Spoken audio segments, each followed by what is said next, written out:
What's up, everybody? This is the Jackhammer 2711, and I've got another video review of an action figure today for you guys.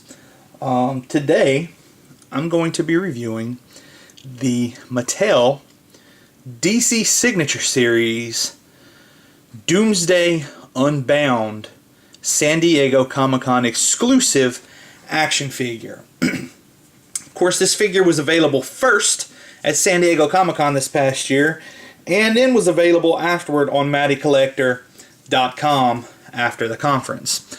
In their San Diego Comic-Con after sale thing, whatever they like to call it. Anyway, this figure was $35 initially at the con and on MattyCollector.com. It did sell out, if I'm not mistaken, at both places. Or if it didn't sell out at the con, it quickly sold out on Matty Collector. The demand for this figure was extremely high, even though it was the preferred version of this character for a lot of people. Of course, this was the version we were slated to get with the 2014 DC Signature Series Club Infinite Earth subscription. Had the subscription went through only through to Tier 1. The figure everybody was clamoring for was the Tier 2 figure, which was the Unleashed Doomsday. Here recently we've since learned that Unleashed Doomsday is going to be coming, thanks to Toy Guru and his team, putting that package sample together to show to the Mattel higher-ups. It impressed them so much, they have decided to go ahead and give us Doomsday Unleashed, as well as this Doomsday Bound action figure, which does not bother me at all in the least one bit. Because I actually, I guess you could say maybe preferred this figure to the Unbound version. Maybe. This is a version of the character we've never had before, of course. But we'll get into all that a little bit later. For right now, let's just go ahead and take a look at this outer box packaging comes in. Of course, this packaging is recreating the iconic cover to Superman number 75, which is where Doomsday kills Superman. You've got the black box with the bloody Superman logo right there. Kind of illustrating, of course, you look at this package and you look at the size of it and you just know Doomsday's in there. The top of the box, of course, has this great Doomsday print, this font. Let you know who's in here as well if you couldn't figure it out. Side of the packaging on both sides is just a basic black, a clear black. Then on the bottom, on the back, you have a nice bio for Doomsday. Once again, not going to read this. I'm assuming everybody who's watching this video knows how to read. Yeah, maybe. So if you want to read that, pause the video and do so. But it's a really nice bio for Doomsday. Bottom of the packaging, of course, has all the Mattel Lego Mumbo Jumbo. And of course, you have, it's curious, it's a sticker that with the white Superman logo here. Of course, promoting right here, Matty Collector, where collectors are king. That is the outer packaging. You take the figure out of that box and you get another inner box that looks like this. This thing, you can say what you want about Mattel. They take care to package their exclusive figures most of the time in as spectacular a packaging as they possibly can. This packaging has a whole, I mean a whole lot going on with it. Taking a closer look at it, you see here you've got Doomsday and that nice window box packaging there in his containment suit. It's obvious whenever you look at it, that's who this is. It's an icon, maybe not the most iconic look of the figure, but whenever you first see Doomsday, before he busts out, that's one thing that I've always wondered about. If he's so spiky, how come his spikes weren't busting out of this suit? Comics, right? But anyway, this is Doomsday in his containment suit. On this window box packaging, you can see here, and down here it's embossed to look like, this kind of looks like a rocky texture, but the embossing here and then up here, it's made to look like Doomsday's been beating on this glass trying to break out of his containment unit, just like from the comics. Of course, Doomsday first appears in Superman the Man of Steel, and there is a nice little shout out to that at the top of this packaging. It says Superman the Man of Steel right up here. There you have it. So it's a really nice homage to the packaging. I'm sorry, to the comic that Doomsday first appeared in. And then, of course, down here on the bottom, the beginning of the end, Doomsday, straight from that old Man of Steel issue. Side of the packaging, kind of just more of that damage that you see there. You got a fire hydrant down there spraying water because Doomsday's arrived, and apparently all fire hydrants will spray water whenever Doomsday comes. So keep an eye out for that. Other side of the packaging, more of that same destroyed building motif, except this side has a Welcome to Metropolis sign that has been toppled, we're assuming, by Doomsday, which also, good to point out, destroyed buildings, toppled signs, probably Doomsday here. You know, take a look at more of the side of the packaging. This is a pretty big figure, pretty big packaging. It's at about that 10-inch scale that the oversized Infinite Earths figures came at.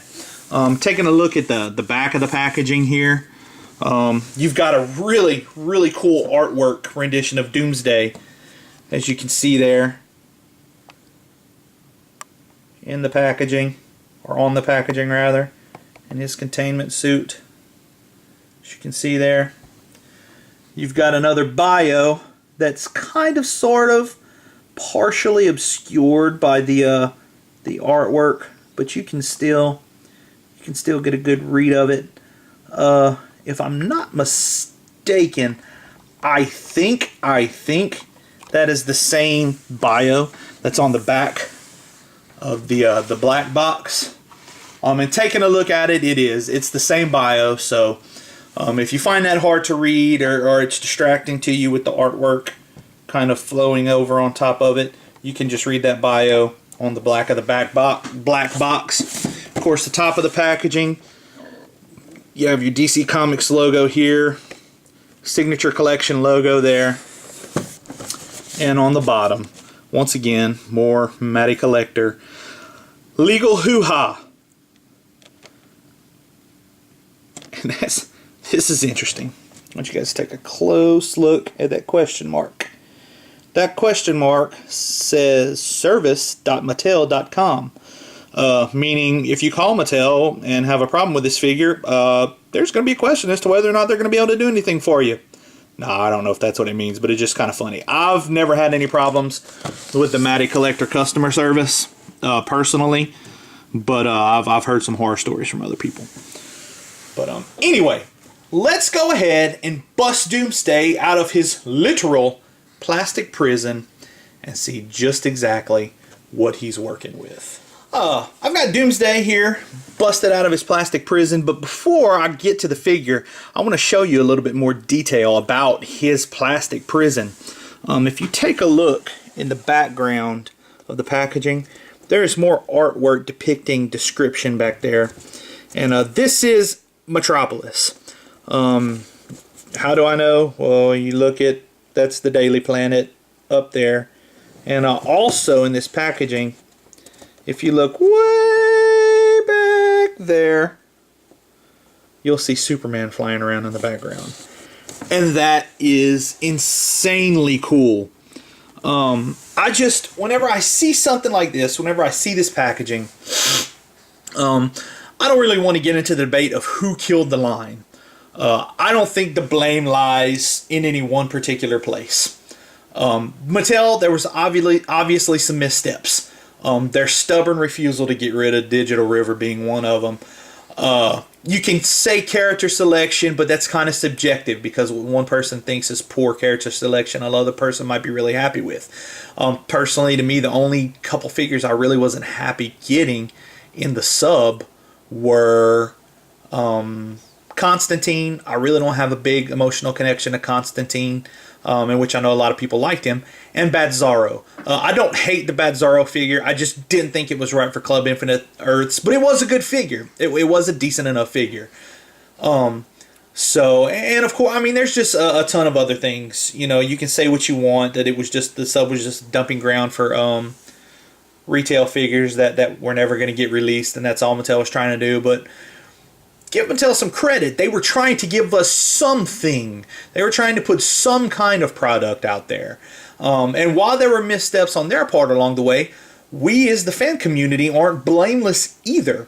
There were so many people who were such niche collectors that they refused to sub to the entire line because they just wanted Batman, or they just wanted the Titans, or they just wanted Superman characters, or they just had certain characters that they needed to complete their line, without understanding the fact that if they don't sub, if they don't get enough people to sub, they're not going to get any of those characters that they desire.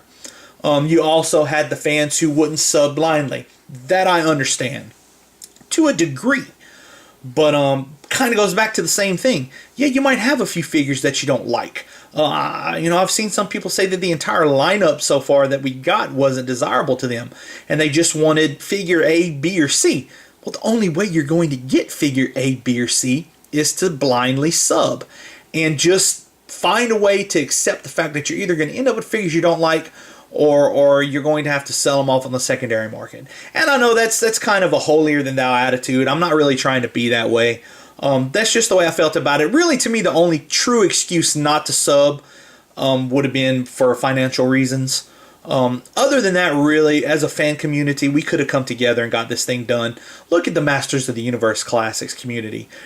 They're just as split in what they want as the DC Universe fan community. But they push through every year. I say we, I'm a member of that community. We push through every year and we get the sub to happen. 2015 is going to happen. It's going to be the last year for the vintage figures. We don't know what's going to happen in 2016. I'm personally a little bit excited to see the possibility of what could happen. But anyway, enough of that rant. I just kind of wanted to... I was resigned. I was resigned to the fact that the line was over. This was supposed to be kind of our big farewell. Then we find out we're getting Unleashed Doomsday. And I really appreciate, you know, Toy Guru pushing for that figure, and everyone keeps talking about Toy Guru lied to us again. Guys, Toy Guru's got bosses. He's kind of limited on what he can and can't tell us. I'm sure the fan side of him, it kills him not to be able to let us know what's going on or what's happening, but it is what it is. I was resigned to this line being over.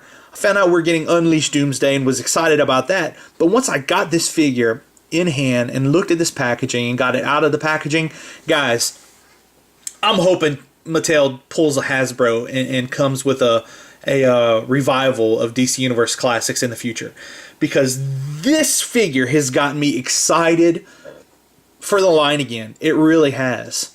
And having said that, let me get off my rant and get to the figure.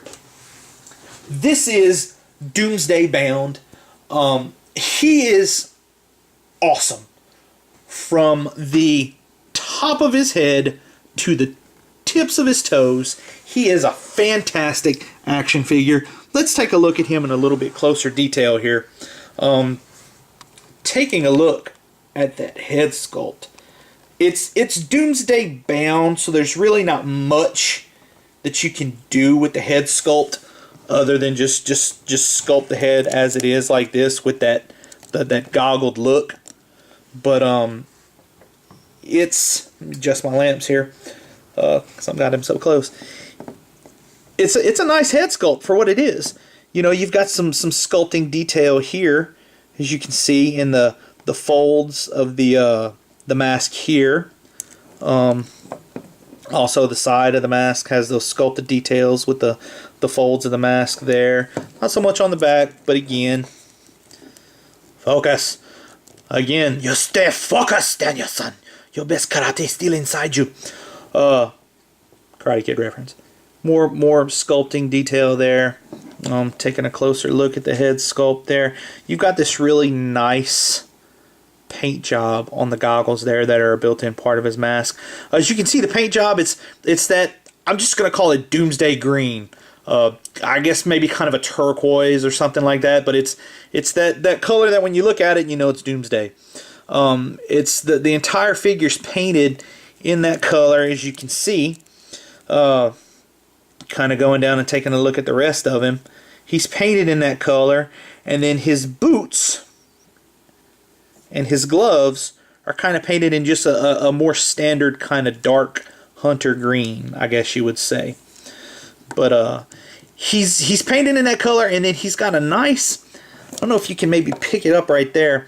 You can see in the folds he's got this nice wash, kind of like a wash over the figure, just to really bring out the detailing of the sculpt.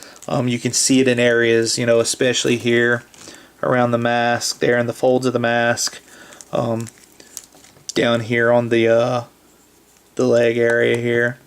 But he is just fantastic, and he's got that basic Doomsday bodysuit on, and then on top of that, he's got an overlay of all this techno bondage type stuff. This is the best that I can say. That's it doesn't appear to be removable. I've kind of fiddled around with it. I don't see any points at which it is removable on the figure. But just really cool sculpting detail. As you can see here, you know, you just got this tech, these little rivets all over the place. You know, some line detail here in the bondage suit. You know, kind of moving around to the back, you've got more of this tech armored type sculpting detail here. Down there on his back, it kind of comes around into a belt around his waist. It's all painted in this metallic silver, except for like this area here. You can see here. You can also see along the tubing here. It's painted just a slightly darker metallic color, and also in the recesses here behind there. You can kind of see it on camera. You can't really see it in detail as much on camera as you can in person, but it's there. It is there. And going further down here to his legs, he's got that same kind of techno detail on his legs there with some sculpting detail. It goes all the way around the legs, as you can see there, all the way around and to the back. And then again down here above the boot on his right leg. Also, that's kind of sculpting techno detail. He does have these I guess tendrils, parts of his suit that you know, we're assuming if it would kind of wrap around to right here like these do. You see, it's kind of designed to maybe wrap around and plug in right here, but he's destroyed it. He's ripped it to shreds. So they're just kind of hanging off of him from the back of the suit here. It comes around and it just kind of drapes loosely. You can kind of do whatever you want. You can kind of drape it over his shoulder here like so. You know, you can kind of pick up his arm and wrap it around his arm a couple times if you can keep it there. He's got a couple of the smaller hoses broken off that are just kind of hanging here, and then also down here in the front. Really, really nice though. Really nice sculpt. Really nice detail to the figure. I mean, looking at his arms, you know, you can see the veins from underneath his suit sculpted there into his arms. And then you've got the fabric detail, especially here on the arm where the sleeve goes into the glove. As you can see there, you've got that sculpting detail denoting that this is fabric and not his skin. Once again, some more of that sculpting detail on the gloves there, denoting that it's fabric. Down here in the front to his fly, he's got the sculpted fly there that you know it's pants. Kind of same thing down here where the pant leg goes into the boot. It's sculpted much more like fabric here. But even here on the upper leg where it's more of a skin tight suit, you still have the sculpted details in here and here with that nice wash behind it to bring out the sculpt. That way you know this is a bodysuit. It's fabric. It's not his skin. If you didn't know anything about the character, you can look at that and tell that this is fabric. It's part of his bodysuit, not part of his skin. Taking a look at the back of the figure, once again, you got that tech detail on his containment suit, and then it just kind of goes down to the rest of the figure, bottoms of his feet here. So So a really nice sculpt, a really nice job from Mattel, getting that sculpt out there in such a way that you can tell it's Doomsday. And this is a version of Doomsday we've never gotten. We've gotten slightly smaller scale Doomsdays in DC Universe Classics, or rather DC Superheroes before it became DC Universe Classics. But it was kind of the Unleashed Doomsday, but in a smaller scale, not in this 10-inch scale that you're seeing right here. And that was one reason why, while the prospect of an Unleashed Doomsday was awesome, getting that scale Doomsday that is much bigger than the original one we got, that is kind of much more in scale with DC Universe Classics. I was excited for that, but this is a version of this character we've never gotten, and now that I have it in hand, I'm absolutely just over the moon about him. He is fantastic. Great execution on this figure from Mattel. So much so to the point that I'm kind of not really glad that the sub didn't go through and the line's dead, but let's face it, that's the only reason that we got this figure in the packaging we got, was because it was a San Diego Comic-Con exclusive. We wouldn't have got that packaging likely, and maybe not even this much detail on the figure if it comes in the standard sub.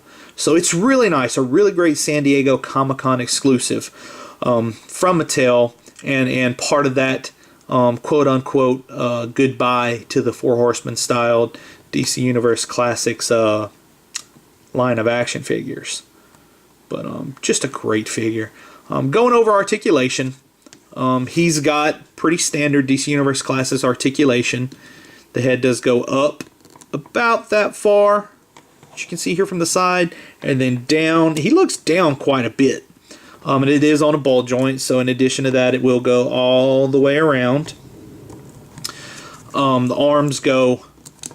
It's going to be hindered a little bit on this side because of this sculpting detail right here of his containment suit. It'll go up about that high before it kind of gets in the way of this part of it, but you can. This is a soft material, so you can get it all the way around. It is just going to be hindered a little bit. This side, it doesn't have that detail going around the side, so it's much easier to get it all the way around there at that hinge swivel joint. Of course, both arms do go up about that far before they stop, and then back down. There is a bicep swivel on each side. That will go 360 degrees around. It's kind of tight, which I like the tightness of this joint. Sometimes these are so loose, it's kind of floppy, but it's not with this one. But as you see, it will go all the way around on both sides. He's got the single point elbow right there. Moves about that far. He does have a swivel at the hands. We'll go all the way around. Hindered somewhat on this side by this. You can force it past that to get it all the way around, but I'm not going to do it. I'll just show you on this side. It does go all the way around there.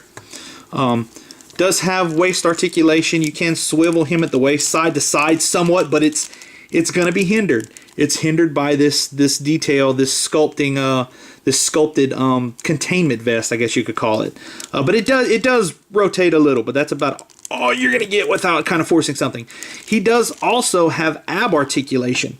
You can see it under there.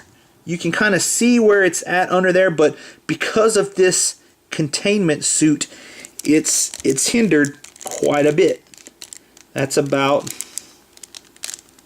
as much as you're going to get out of him right there because of that. If that bothers you, and this containment suit isn't like the thing that's making the figure for you, I'm sure you could probably take an X-Acto knife and cut it off here.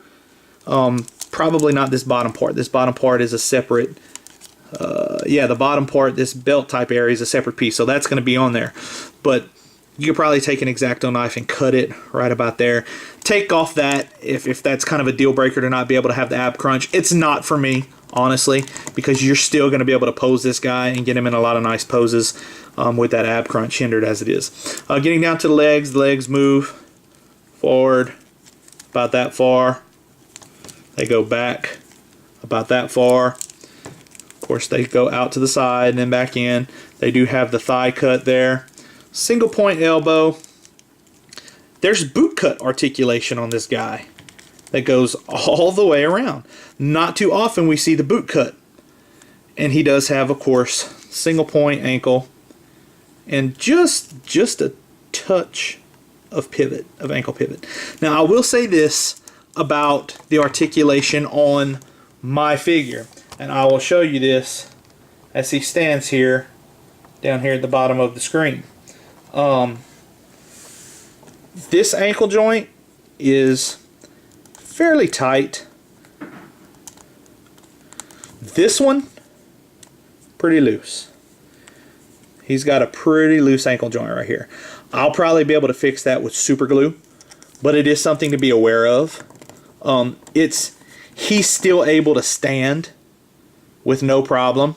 I haven't had any problems keeping him standing, but if you pose him just ever so slightly forward, it's scary. It's scary that he could fall over if he's posed that far forward.